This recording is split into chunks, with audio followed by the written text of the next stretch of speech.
Hi, everybody. This week, I'll be talking about car loading options. So, I know some of you are getting ready to train your dog to get into the car. So, we'll talk about just some options you have for getting them in there or training them to get in. We have other videos in the blog already on actual car training, so training your dog to be comfortable riding in the car. Today is about the loading up process and some options for you to consider. All right, let's take a look. Options for getting into the car. So who is this for? This is for you if you are ready to start training your dog to get into the car. Or maybe your dog isn't actually ready for the car yet, but you want to start the loading up training in the house now. Or maybe you're already getting your dog into the car, but you don't really like the way you're doing it right now and you're looking for a different option.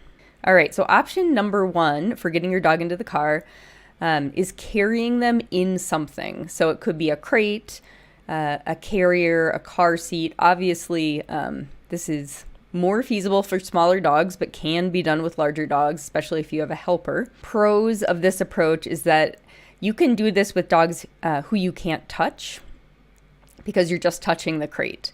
They are safely contained, which is really important, particularly for dogs who are flight risks. You can get them in the crate and close the crate before you open the door of the house, and then you can get them, say, into the vet's office before opening the crate again. And of course, you can train the dog to go into and be comfortable in a crate or carrier in the house before you ever get to the car. Now, on the downside, it is harder with larger dogs. It can be impossible to do on your own if you have a very big dog. You do have to be able to get your dog into the carrier or the crate. And it's possible if you're using this to get your dog only to places that they hate, or say they hate the car ride, you could end up poisoning the crate or carrier that you use. If they learn the crate predicts the vet, for instance, they may no longer go into the crate willingly. So that's something to pay attention to. Now, what does it mean for you if you choose this option? You'll want to train your dog to get into the crate or carrier on their own. And this can be as simple as starting by tossing treats into the carrier or crate. And then I like to also work on teaching the dog to either stay sitting or lying down while the crate or carrier is picked up and then moved around. That makes it less likely that they'll fall over, which can be scary for them. Now, just a few examples. Everyone knows what a crate is, but here's an example. This is Pancake's car seat. You can kind of see it's just open kind of padded box, and it has a clip to his harness. So you still have the security of him being clipped in, but it's not as enclosed as a crate. And for some dogs, that can be a good option. I also wanted to show you this example. This is one of my client dogs, Piper, and I really like this option they came up with because it has multiple functions. This is actually a car seat that kind of clips into a stroller frame. So on the left, you can see Piper in the closed car seat bit on the stroller. So if you didn't want to take the dog out and have them walk on leash, or say you couldn't leash them or they're afraid of walking outside, this could be a way to get them safely safe from the car to a vet clinic or to some other destination.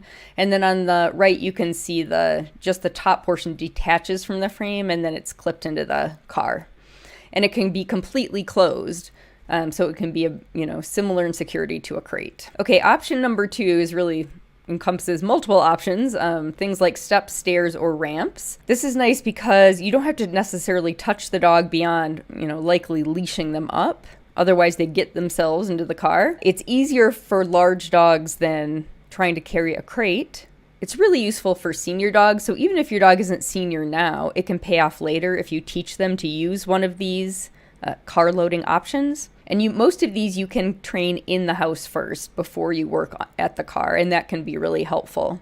Now, on the downside, some dogs find ramps and stairs scary, and that means that your training process might be more drawn out. And the really good stairs and ramps are pretty expensive, I have found. So this is a ramp here in the photo that's sort of medium width. Now, what do you train if you decide to go with this option? You want to train your dog to walk up and down the stairs or the ramp, and you can do that in the house. So just to show you a few examples, these stairs are the ones I'm currently using for my 2 large senior dogs, and I really like them. They extend really far out so that they can be very shallow steps, which is important for dogs who might have trouble stepping up, and they're grippy so have good traction, and they're pretty light, so it's easy for me to take in and out of the car and extend them.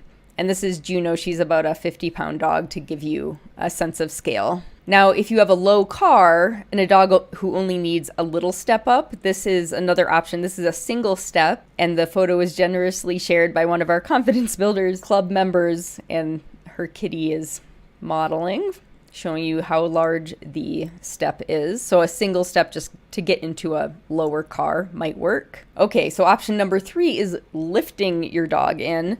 And I left this for last for a couple reasons. It tends to be the option that a lot of us go to by default, but unfortunately it also happens to be one of the more problematic options for a lot of reasons. Now on the upside, it's quick. If you can just scoop up your dog and put them in the car, it's fast and you don't need any special equipment. But on the downside, a lot of dogs are not very tolerant of being picked up. And when you pick them up, you are putting your face and other vulnerable parts pretty near the business end of the dog. And so you are at risk for a bite. It is, of course, much harder with very large dogs. And for some dogs, it can actually be painful. If they have some joint pain or arthritis of some kind, being picked up can hurt. If you do decide to go with this option, what should you train? I like to train some kind of behavior that helps me get the dog picked up. Usually I will let them know, hey, I'm going to pick you up. And then either I'd like them to stand still or possibly turn in some direction, maybe turn sideways to me because that's convenient for scooping up a smaller dog. Some little dogs already naturally will put their paws up on you to be picked up. So you could use any of these options. You'll want to take this slowly though and really watch body language and make sure that anytime your dog is picked up, something good happens for them, because this is not something that a lot of dogs like naturally. All right, everyone, I hope this was helpful and you found at least one option to try that you haven't thought of before. If you'd like to be on our email list and get our weekly newsletters and any updates about our classes and discounts, go to the link at the bottom of the slide, dogkindtraining.com/newsletter, and you'll be on the list.